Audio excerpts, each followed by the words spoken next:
There's quite a few pathogens associated with ticks that we worry about, so the best plan is try not let them bite you to begin with. So my name is Erika Machtinger, and I'm an associate professor of entomology at Penn State.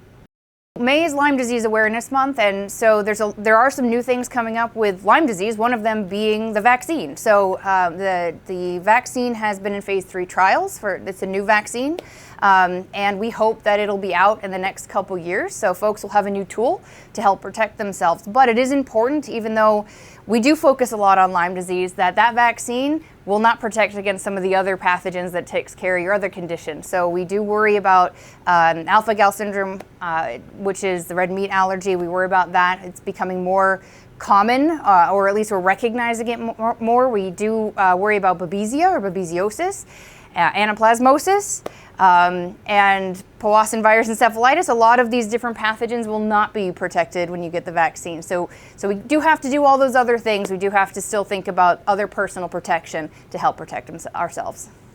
So I've been hearing reports from folks throughout Pennsylvania and the Northeast that they are seeing more ticks on them, on their dogs, as they go out walking, on their family members, probably more than I've heard of before. And we're seeing reports that, I think the CDC released reports that we're seeing more ER visits than we've seen since 2017 for people going to the ER to get ticks removed. So I think even though some of us experienced a pretty cold winter, we still have the ticks to worry about.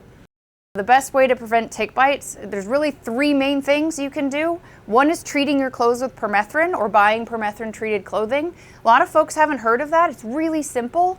You can actually send your own clothing into companies and they'll do the treatments for you. But you can spray on your clothes at home.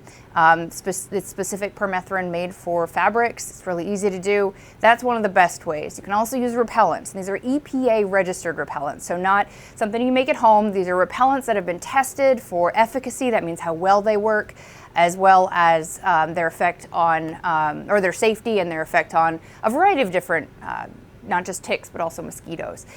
Other things you can do is kind of limit your skin exposure. So you can wear long sleeves, long pants. You can tuck your pants into your socks or your shirt into your waistband. Those are little things you can do to help. Not everybody likes to go outside looking like that. So the goal is to try and layer what you're trying to do. Use as many different layers as you can to try and prevent the ticks from getting to your skin. You do want to get home and check yourself quickly. So as soon as if you've gone outside, assume that you are at risk and come home and do a quick tick check. You can also take a quick shower. If you do find a tick on you, sometimes it takes them a while to bite. So sometimes you can just pluck it off and put it in the toilet or put it in the freezer or however else you want to dispose of that tick. Other times, if they have bitten you, it's really simple. So you want to use a pair of tweezers or even fingernails and just get as close as you can to where that tick's biting you in your skin and just pull straight out. So you don't want to use anything like Vaseline or fire or ice or anything like that everyone has been told always to, like, oh, just burn it out. That's way worse for you than trying just to pull the tick out. And the reason for that is if you are sort of scaring the tick or pressuring the tick, they can actually regurgitate into you, and any pathogens they have may end up in you, and that's the last thing we want. So we just want to pull it straight out, and you can then dispose of the tick, or you can go send it to be tested. I think every year we learn more about ticks. We're doing better surveillance throughout the United States, or I think globally we're doing better in terms of understanding tick abundance and where they are and who's at risk most. So that at times can make it seem like there are more of them, and there are, but it's also that we know more. And so in some cases, a lot of the situations very much the same, but in other cases, like with alpha-gal syndrome, we actually are seeing cases of alpha-gal increase. And again, it's a new one we're learning a little bit about, but that one I'd say we're on the lookout of what's happening with that and where people are at risk and and how that's progressing.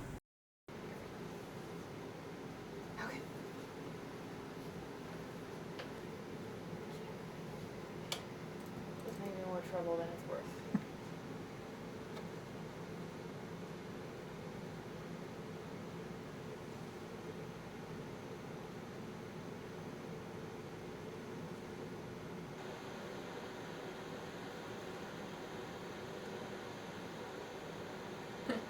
And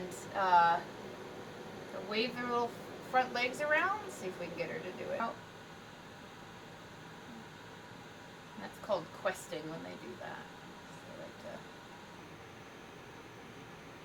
to... It's like pushing them all.